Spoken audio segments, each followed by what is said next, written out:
ভালো দেখে শুনে ভালো মেয়েকে বিয়ে করবেন। ওই মোটা হোস টোটা হোস ওই হোঁচলা মোচলা গালাকে বিয়ে করিয়েন না, বুঝতে পারলেন? ওই পাগলিকে একজনা বিয়ে করে চলে এসছে, বিয়ে করে এসে তখন ওকে কইছে হারে বরহন্তা শেষ হয়েছে, ওকে সোহাগ রেত দিয়েছে, মানে বেসর ঘর ফুল সজ্জার রাত্রি, তুই খ্যাপা দুনিয়া তার কথা ঢিঁড়ে পাইনি, ফার্স্ট ঠিক হয়েছে আরে তোকে তাই বিয়ে করে লিয়ে তো তোর আমি সম্পর্কে আজ থেকে কে হইনু কহ তো? তুই কইছে আমি জানি না জি, কে হইনু কহা? কইছে মামু হইলে না। তুই কইছে তাড়াতাড়ি মোড়ো সর্দার ডাকি, তুই সালা পাগলির পেটের পাগলি রে, একে তো খাওয়া যাবে না। হ্যাঁ কইছে মামু হইলে না, ওকে লগ টাকা দিয়ে 10,000 টাকা মোহর দিয়ে বিয়ে করে এসে মামু হইলে না, তুই তো মোটা হোস, তুই মোটা হোসকে বিয়ে শাদী করবেন না, দেখে শুনে করবেন, একটু ভালো দেখে বিয়ে করবেন, বুঝতে পারছেন? তো ভাইরা আমার, বন্ধুরে আমার, স্ত্রীটাকে কি করবে? ভাইরা আমার, বন্ধুরে আমার, ভালো করে শুনেন মায়েরা বোনেরা, তোমার স্বামীকে তুমি খুশি করো, তোমার স্বামীকে তুমি সন্তুষ্ট করো, স্বামীকে তুমি একটু ভালোবাসা দাও, যেন তোমার স্বামী তোমার জন্য পাগল হয়ে থাকে, তোমাকে এত ভালোবাসে যেন কোনো জায়গাতে সময় নষ্ট না করে। তোমার স্বামী কোনো জায়গায় জাহাজি তুমি রাত কেনে বেড়েছো, রাতে রাতে কেন ঘুরে বেড়েছো, তুমি বাড়িতে থাকো, সন্ধ্যা লাগবে শুয়ে যাও। সাহাবীদের বৈশিষ্ট্য, নবীদের অভ্যাস কি ছিল রে ভাই? এখন আমরা সুন্নাতের খেলাফ কাজ করছি। কেমন সুন্নাতের খেলাফ? আল্লাহর রাসূল বলেছেন, আল্লাহর নবীর সুন্নাত হলো, আল্লাহর নবী বলেছেন তোমরা সকালবেলা খানা খাও বাদশাহী খানা, সকালে যখন খাবে সকালে তোমরা বাদশাহী খানা খাও, সকালে বাদশাহী খানা খাও। মানে বাদশাহী মানে কি বুঝতে পারছেন? ফল ফ্রুট একবারে হ্যান্ডা করে খাবেন, কাজু কিশমিশ সেব, একটা কলা, একটা দেশি ডিম, এই করে একটু ফল ফ্রুট দিয়ে একটা টিফিন হালকা করে খেলেন, 2 গিলাস পানি মেরে দেন, সকাল হয়ে গেল। আর খেয়েন না, ছিলবিলে ভোগ লাগবে দুপুরে, মানে হালকা ফল ফ্রুট খেয়েছেন তো দুপুরে ভোগ লাগবে না, দুপুরে হ্যান্ডা করে ভাত খেলেন, যত পারেন সাটিয়ে দেন, একবার পুরো ভাত খেলেন বাস ছেড়ে দেন। এইবারে রাত্রে যখন খাবেন মাগরিবের পরে খান, এটা আমাদের অভ্যাস, নবীর সুন্নাত মোতাবেক কাজ হয় না ভাই, আমরা সবাই ভুল করছি, আমরাও করছি, আপনারাও করছেন, সবাই ভুল করছি। সারের নামাজ পড়ে ভাত খাচ্ছি। আল্লাহর নবীর সুন্নাত হলো মাগরিবের পরে খেলেন, মাগরিবের নামাজ পড়ে আসলেন, তারপরে রাতকার খানা খেলেন, একটু হাঁটলেন ঘুরলেন ফিরলেন। আর এশারের নামাজ পড়ে আল্লাহর নবীর সুন্নাত হলো এশারের নামাজ পড়ে কোনো কথা হবে না, কোনো কথা মুখ দিয়ে বের হবে না। নামাজ পড়ে মসজিদ থেকে আসলেন, ডাইরেক্ট বিছানায় শুয়ে যান, বিছানায় শুয়ে গেলেন, তাসবিহ জিকির পড়তে পড়তে পড়তে পড়তে ঘুমিয়ে যান। দেরি করবেন, 1 মিনিট দেরি করবেন, আমল না করেন, কোরআন হাদিস খুবই শোনেন, কিন্তু শুনে লাভ হবে না। মানুষ এখন সব সময় ওয়াজ নসিহত শুনছে, জালসা জুলুস খুবই শুনছে, কিন্তু মানুষ আমল করছে না ভাই, আগায় না, মানুষ আরো পিছনে সরছে। জালসা শুনছেন, জালসা শোনার পরে যদি মানুষ আগায়, মানুষ যদি একটু সজাগ হয়, মানুষ যদি একটু সুধরে যায়, তাহলে তো ভালো লাগে। কিন্তু দেখেন ভাই, নামাজি বাড়ছে না, রোজাদার বাড়ছে না, পিছনে সরছে মানুষ। তো কথা হচ্ছে একটুক আপনারা সজাগ হয়ে যান, বুঝতে পারছেন? মানুষ পৃথিবীতে খুব চাল্লাক, বোকা মূর্খ পৃথিবীতে নাই, সবাই চাল্লাক, বুঝতে পারলেন? খ্যাপা খুব কমই আছে দুনিয়াতে, কিন্তু খ্যাপা তো থাকবে, খ্যাপা পৃথিবী থেকে উঠবে না, খ্যাপা থাকবে নাকি? আপনার গ্রামে খ্যাপা আছে, খ্যাপা থাকবেই। আর খ্যাপার গল্প 1-2টা আমার কাছে শুনতে পাইবেনি, তার মানে লোক বলছে যে খ্যাপার গল্প কেন করছে। আরে খ্যাপার গল্প না করলে কি করে মানুষ বুঝতে পারবে যে মানুষ সবাই চাইছে মানুষকে ঠকতে? এক খ্যাপা কি করেছে,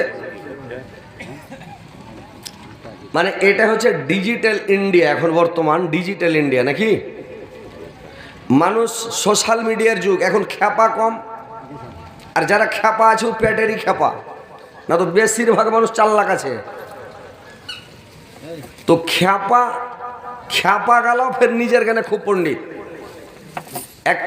একটা লোক করেছে কি, ডাক্তারি খুলে দিয়েছে আর বিশাল করে বোর্ড টেঙে দিয়েছে, যে কোনো রোগের এখানে এলাজ হবে। আর যদি রোগের এলাজ না হয়, আমি এলাজ করতে না পারি, তাহলে পয়সা ডাবল দেবো। 500 টাকা আমার ফিস, 1000 টাকা আমি দিয়ে দেবো। যদি এলাজ করতে না পারি বা ওই রোগের ওষুধ দিতে না পারি, তো আমি ডবল দেবো, 1000 টাকা দেবো। এক খ্যাপা করেছে কি ডাক্তারকে ঠক দেখেছে, তো ডাক্তারকে ঠকে পারবে? ও এমনি এতদিন লেখাপড়া করেছে ডাক্তারি লাইনে। ই খ্যাপা যা করেছে কি ডাক্তারকে বলছে, ডাক্তার বাবু আমাকে একটা অসুখ হয়েছে, মুখে কিছু স্বাদ নেই।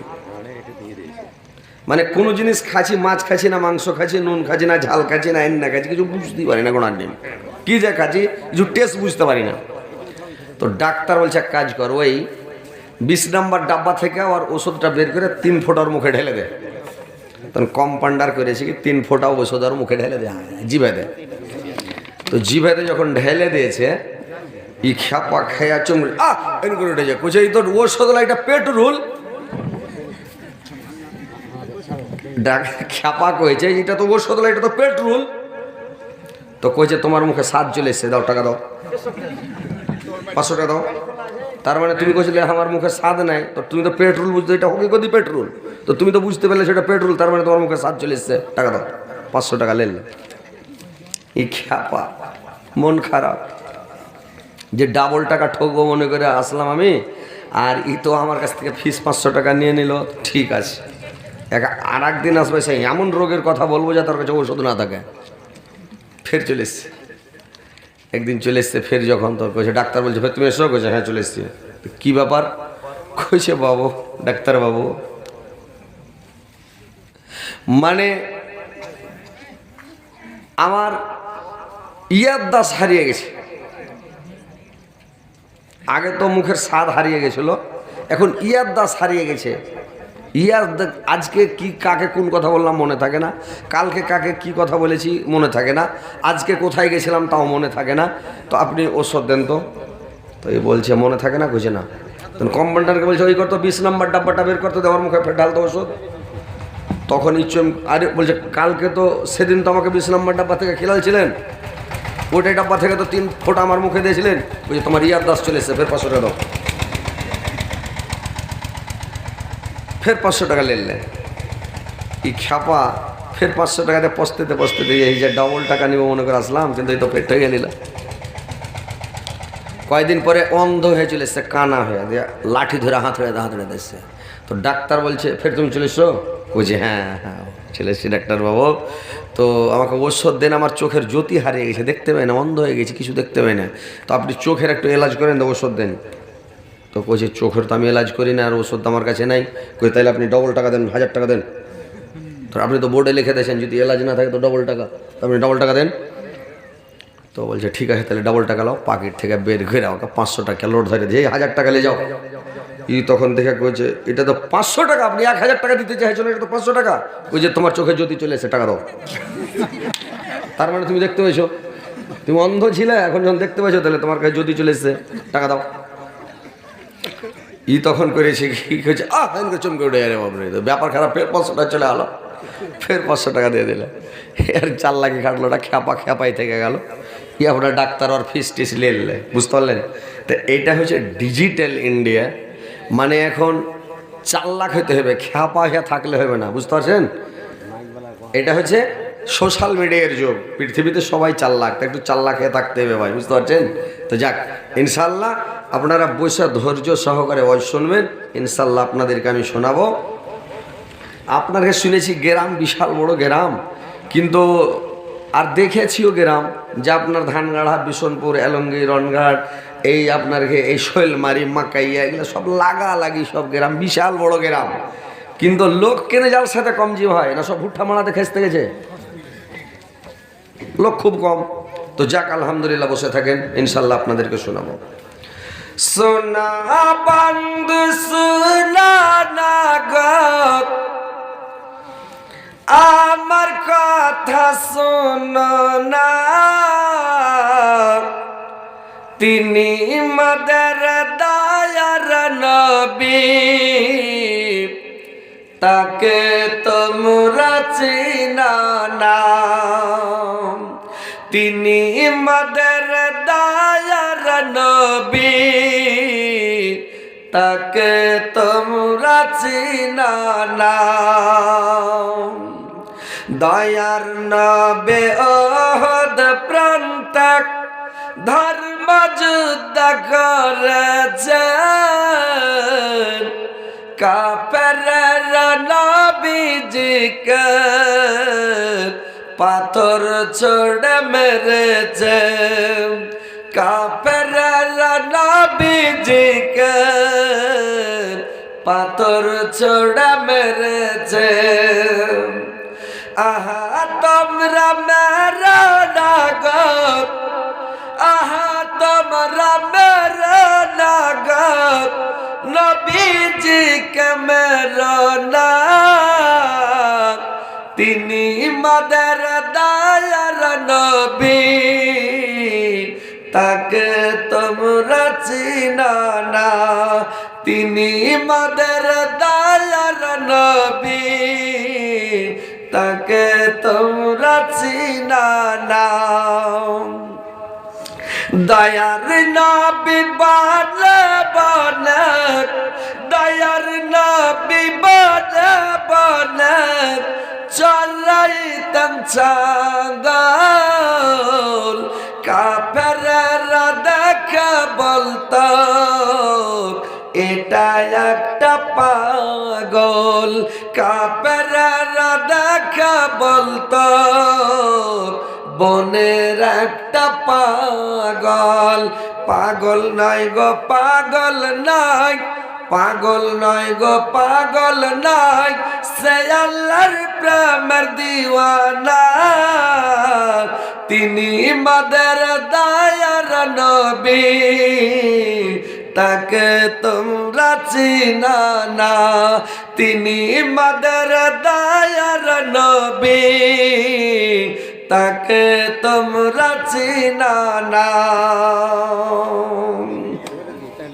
তো ভাই বাপজিরা আমার, মা খালা নানিরা আমার, ধৈর্য সহকারে শুনেন। আমার ভাই আব্দুর রহমান সাহেবের মুখ থেকে শুনলেন খালি ফজিলত সম্পর্কে, রমজান মাসের ফজিলত। কত ফজিলত ইনশাআল্লাহ, খুব ভালো ফজিলতের কথা বর্ণনা করলেন।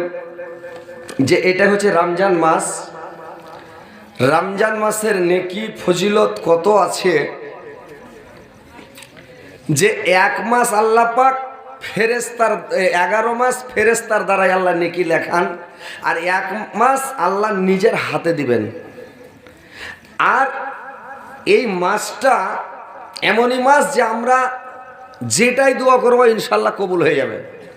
আর যেগুলো পাপ অন্যায় গুনাহ যা করেছেন সব কিছু মাপ চেলেন এই রমজান মাসে, আর মাপ করিয়ে নিষ্পাপ মাসুম বাচ্চার মতো বেগুনাহ হয়ে যেতে হবে, যাতে আমল নামে কোনো গুনাহ না থাকে।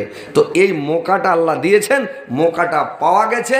এখন যে কোনো টাইমে দোয়া করবেন, যে কোনো টাইমে দোয়া করবেন, দোয়া কবুল। এমনই রমজান মাস যে আপনার যে কোনো টাইমে দোয়া করবেন, যখনই দোয়া করবেন কবুল হয়ে যাবে ইনশাআল্লাহ। আল্লাহ নিজের হাতে নেকি দেবেন ভাই। তো এই রমজান মাস পেয়েছেন ইনশাআল্লাহ।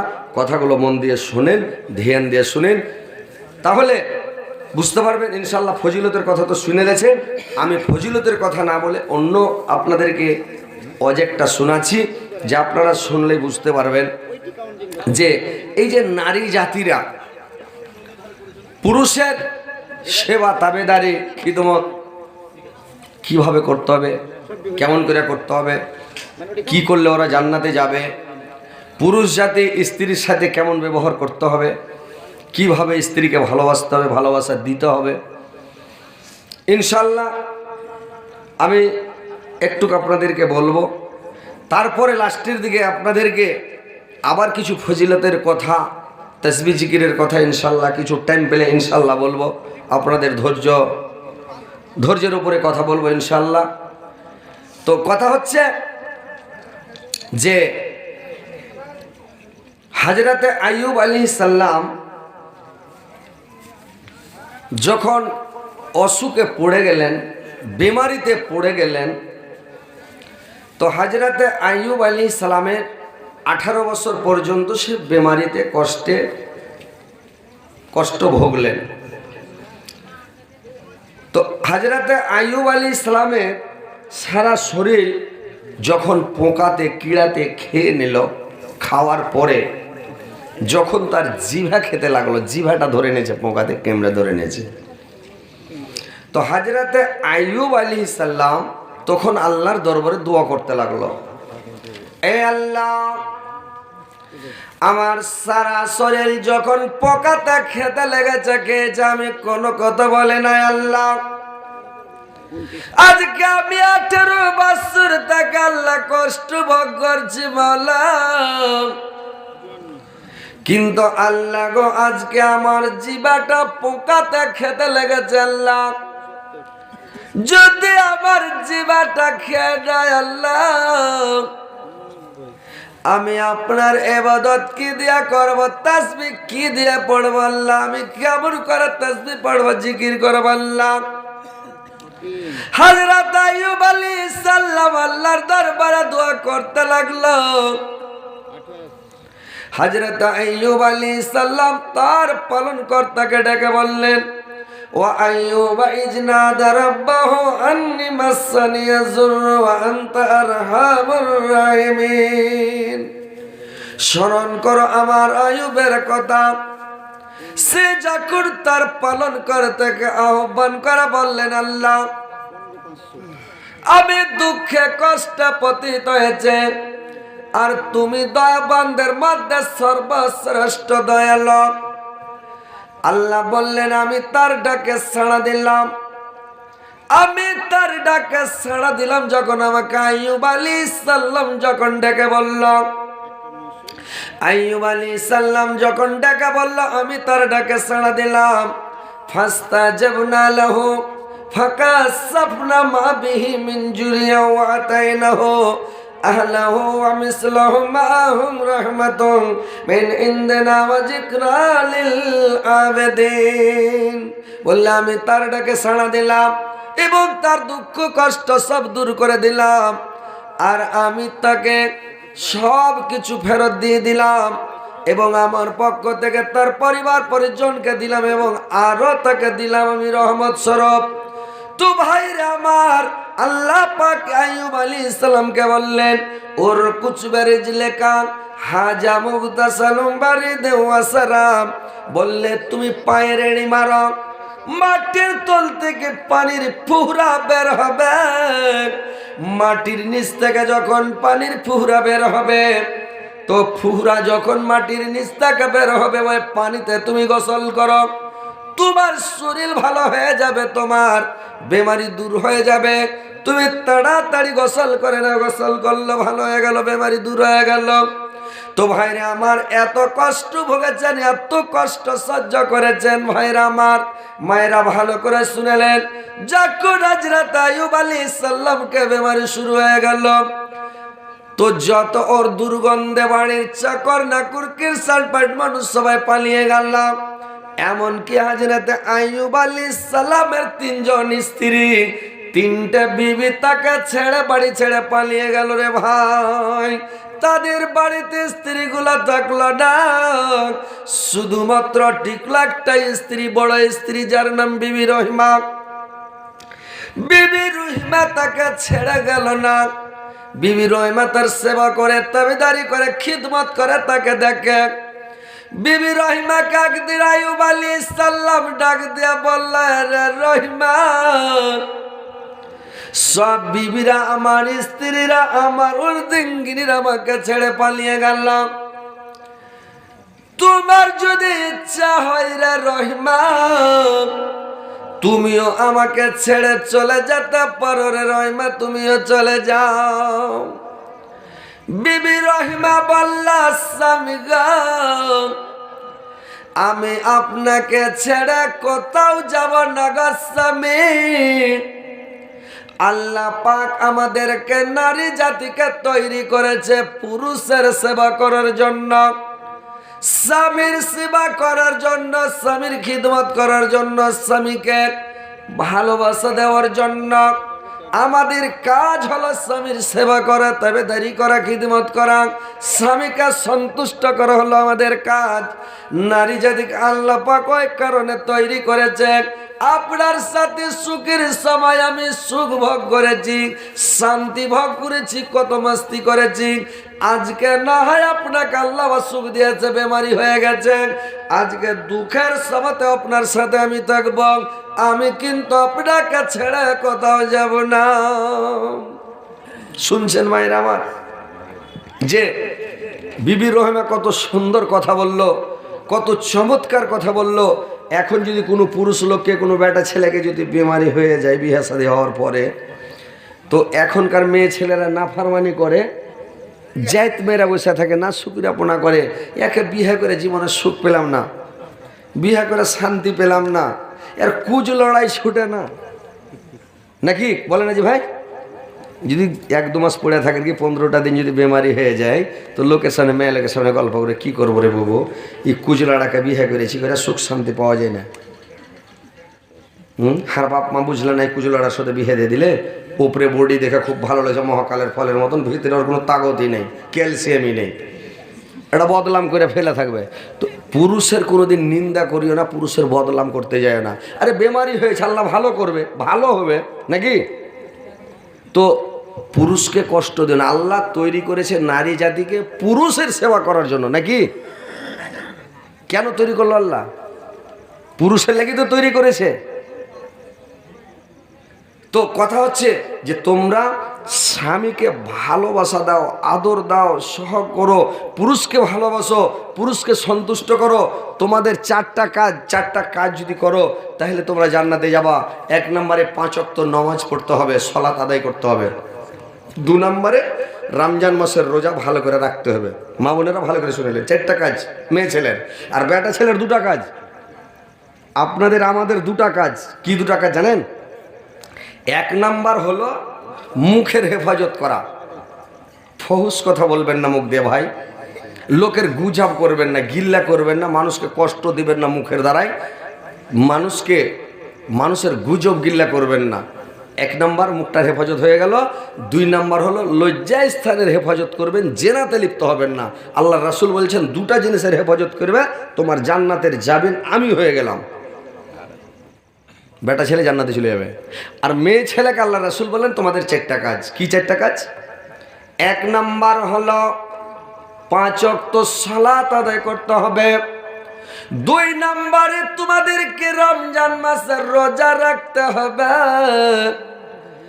3 নাম্বারে তোমার স্বামীর সেবা করতে হবে, তাবেদারি করতে হবে, খিদমত করতে হবে, স্বামীকে সন্তুষ্ট করতে হবে, স্বামীকে ভালোবাসা দিতে হবে। স্বামীকে এমন ভালোবাসা দিন স্বামী যেন সন্তুষ্ট থাকে, স্বামী যেন খুশি থাকে, স্বামী যেন তোমার ওপর একবারে জান জীবন হেরে দেয়। আর স্বামী স্ত্রীতে যদি মিল থাকে রে ভাই, মহব্বত থাকে, যদি মিল থাকে, তো মনে হচ্ছে যে পৃথিবীতে আপনার জান্নাত নয় ভাই। স্বামী স্ত্রী যদি মন মিলা থাকে, স্ত্রীটা যদি মনের মতন হয়, ভক্তি সে লাগবে না যে ভাই? লাগবে না? তো যার স্ত্রী মনের মতন আছে, ওকে দেখবেন পুচ করবে না, খাইবার মনই করবে না, খালি মনে হচ্ছে ঘুরে বেড়ায়, ঠিক কিনা? আর যদি মনের মতন স্ত্রী না থাকে, তো আর শান্তি নাই, মনে হচ্ছে বিদেশি পড়ে থাকে, বাড়ি যাবো না, টেনশন। তো স্ত্রীটা ভাই মনের মতন হতে হবে, আর স্ত্রীর সাথে ভালো ব্যবহার করতে হবে। মা বোনেরা, তোমরা তোমার স্বামীকে খুশি করো, সন্তুষ্ট করো, স্বামীকে ভালোবাসা দাও। আল্লাহ তোমাকে স্বামীকে ভালোবাসা দেওয়ার জন্য আল্লাহ তৈরি করেছে, নাকি? পুরুষটা স্ত্রীর জন্য কত কষ্ট করে ভাই, মাঠে কোদল কোপায়, পাট কাটে, হাল বাহে, ধান চাষ করে, সাইড কাটে, রিক্সা চালায়, ভ্যান চালায়, কত রকম করে খেটে কামি স্ত্রীকে খেলায়। কেন? স্ত্রীর কাছে খালি ভালোবাসা নেওয়ার জন্য, একটু সুখ শান্তি নেওয়ার জন্য। মাঠে থেকে যখন পুরুষটা আসবে, বিদেশ থেকে যখন স্বামীটা বাড়ি আসলো, তো বিদেশ থেকে যখন স্বামীটা বাড়ি আসবে, শুনতে পেলেন দিল্লি, পাঞ্জাব, বোম্বাই থেকে বাড়ি আসছে। এখন তো মোবাইলের যুগ, নাকি? আগা যুগে তো ভাই মোবাইল ছিল না, চিঠি যেত 8 দিন, 10 দিন, 15 দিন চিঠি যেতে লাগতো। তারপরে চিঠি পেলে যদি ফের পাল্টা চিঠি দেয়, তো ফের 2-4 দিন লেগে যাবে। নাকি 2-4-8 দিন লাগবে, তারপরে চিঠি কোনো খবর পাবে না, তো খবর ছিল না, চিঠিতে খবর। আর এখন তো সেকেন্ডে মোবাইলে ফোন লাগিয়ে দিয়েছে, সাথে সাথে কারেন্টের মতন একদম সেকেন্ডে কথা হয়েছে নাকি। ওই এক খাপা ফোন লাগিয়ে দেয় ওর স্ত্রীকে, ওর স্ত্রী গল্প করতে করতে করতে করতে ধরেন পুরুষটাকে যে হারে তুই আমার কোথায় কোথায় কেন উঠছো, আমার কোথায় কোথায় কেন উঠছি, কয়ে না যে একটা সারা লাগছে, বুঝে কি শরম লাগছে রে, কোহা পাগলি তুই স্ত্রী আমি তোর পুরুষ, দুজনের মধ্যে শরম কি আছে কয়ে দে, কয়ে না আমি বাথরুমে ঢেকে আছি, মানে পায়খানা পেশার কথা বলছে। তোর পুরুষটা কইছে তোকে শরমে, আমি কহি না মেলা কথা, আমি গন্ধ পাচ্ছি তো কহি না তোকে, আমি হয়তো ও খেপা আছে দিল্লিতে আর ওর স্ত্রী বাড়তে, আর ও কইছে মোবাইল আমি গন্ধ পাচ্ছি তো শরমে কহি না, মোবাইলে গন্ধ যাবে যে ভাই।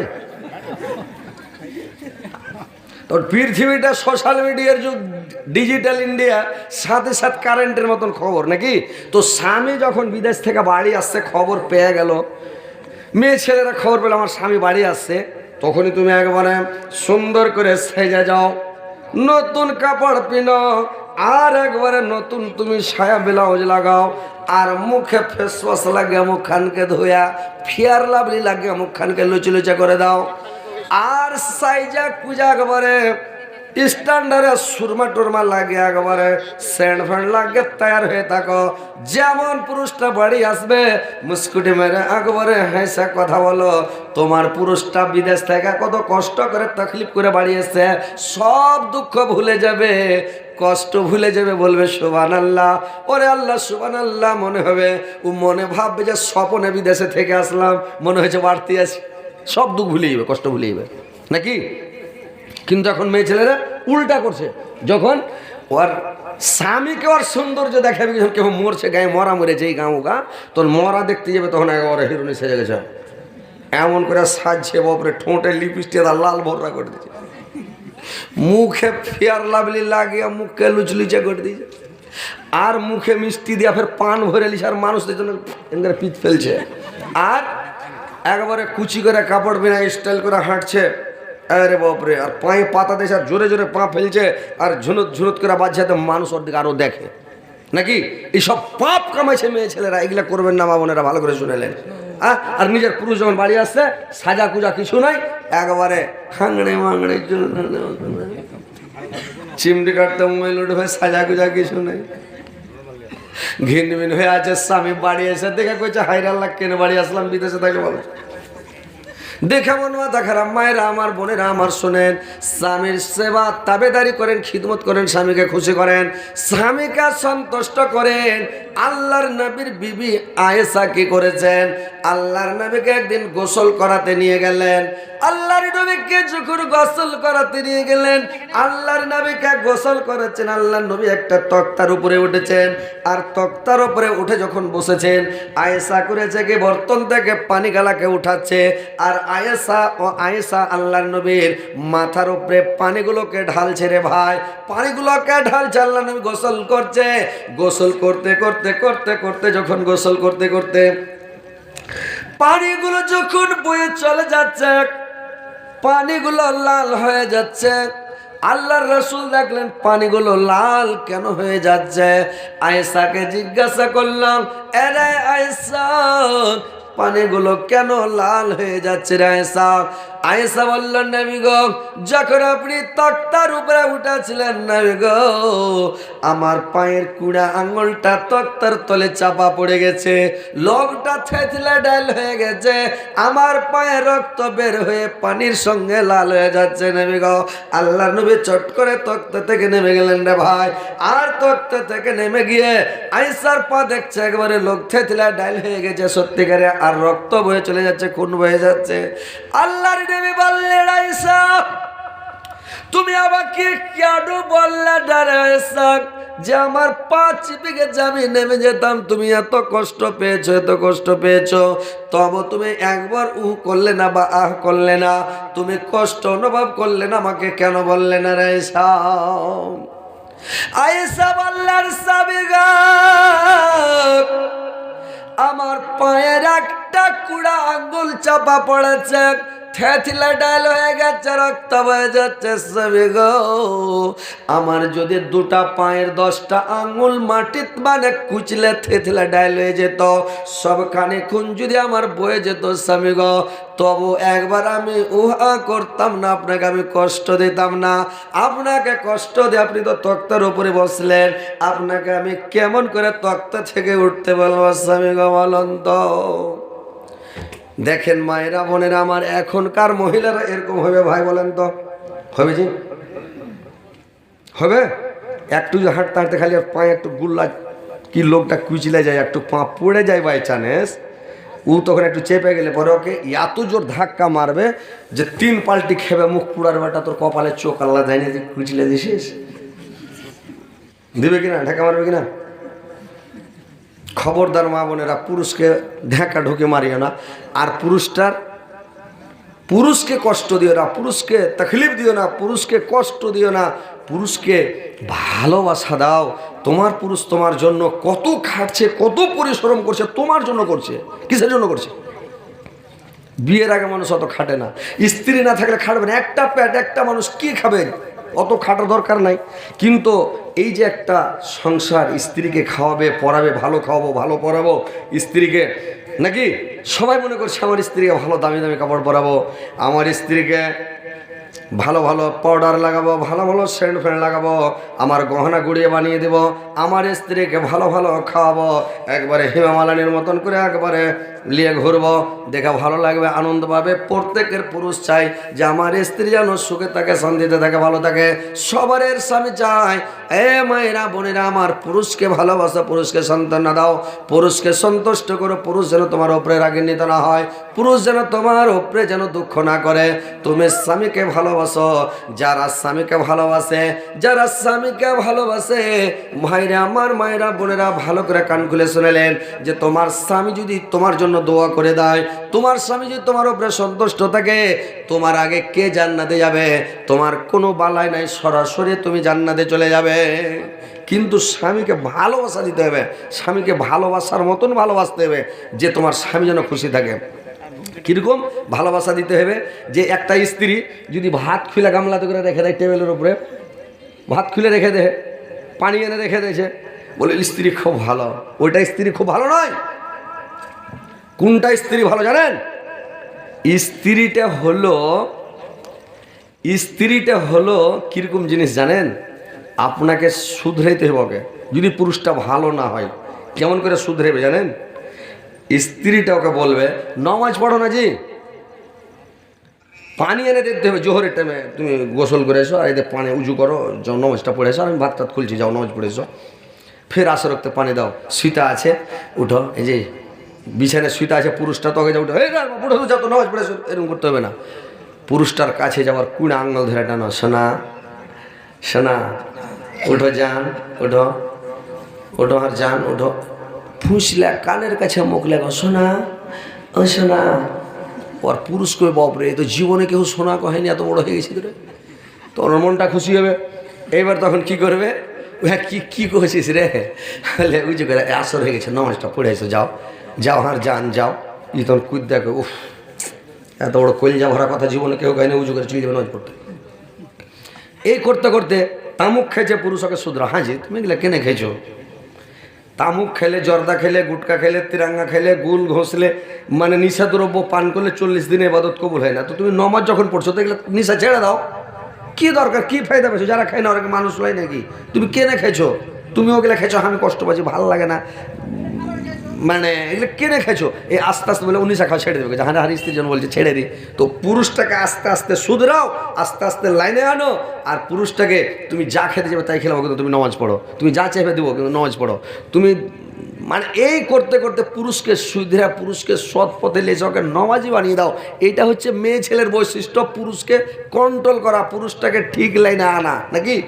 আর ওই না ভাত খুলে দিলে খুব ভালো আমার স্ত্রী, না ওটা ভালো নয়।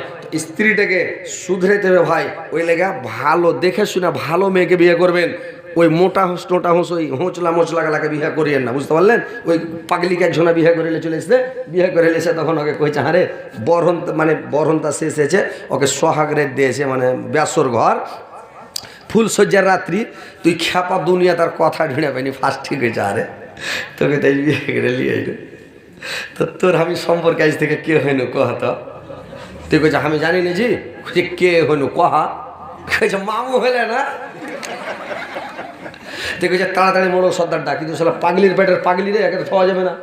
হ্যাঁ, কইছে মামু হইলে না, ওকে লগো টাকা দিয়ে 10,000 টাকা মোহর দিয়ে বিয়ে করে নিয়েছে। মামু হইলে না, তো মোটা হুঁস, তুই মোটা হুঁসকে বিয়ে শাদি করবেন না, দেখে শুনে করবেন, একটু ভালো দেখে বিয়ে করবেন, বুঝতে পারছেন? তো ভাইরা আমার, বন্ধুরা আমার, স্ত্রীটাকে কি করবে? ভাইরা আমার, বন্ধুরা আমার, ভালো করে শুনেন মায়েরা বোনেরা, তোমার স্বামীকে তুমি খুশি করো, তোমার স্বামীকে তুমি সন্তুষ্ট করো, স্বামীকে তুমি একটু ভালোবাসা দাও, যেন তোমার স্বামী তোমার জন্য পাগল হয়ে থাকে, তোমাকে এত ভালোবাসে যেন কোনো জায়গাতে সময় নষ্ট না করে। তোমার স্বামী কোনো জায়গায় জাহাজি, তুমি রাত কেনে বেড়েছ, রাতে কেনে ঘুরে বেড়েছ, তুমি বাড়িতে থাকো, সন্ধ্যা লাগবে শুয়ে যাও।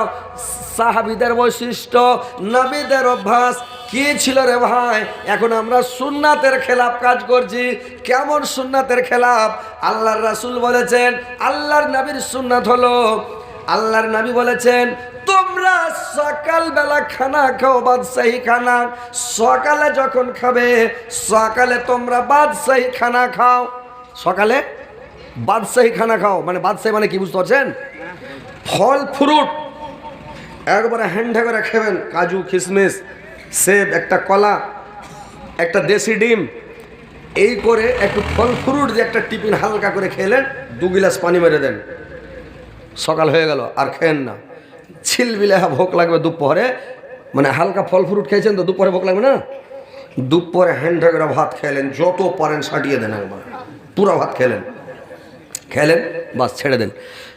এইবারে রাত্রে যখন খাবেন মাগরিবের পরে খান, এটা আমাদের অভ্যাস, নবীর সুন্নাত মোতাবেক কাজ হয় না ভাই, আমরা সবাই ভুল করছি, আমরাও করছি, আপনারাও করছেন, সবাই ভুল করছি। সারের নামাজ পড়ে ভাত খাচ্ছি। আল্লাহর নবীর সুন্নাত হলো মাগরিবের পরে খেলেন, মাগরিবের নামাজ পড়ে আসলেন, তারপরে রাতকার খানা খেলেন, একটু হাঁটলেন, ঘুরলেন, ফিরলেন। আর এশারের নামাজ পড়ে আল্লাহর নবীর সুন্নাত হলো এশারের নামাজ পড়ে কোনো কথা হবে না, কোনো কথা মুখ দিয়ে বের হবে না। নামাজ পড়ে মসজিদ থেকে আসলেন, ডাইরেক্ট বিছানায় শুয়ে যান, বিছানায় শুয়ে গেলেন, তাসবিহ জিকির পড়তে পড়তে ঘুমিয়ে যান, দেরি করবেন 1 মিনিট।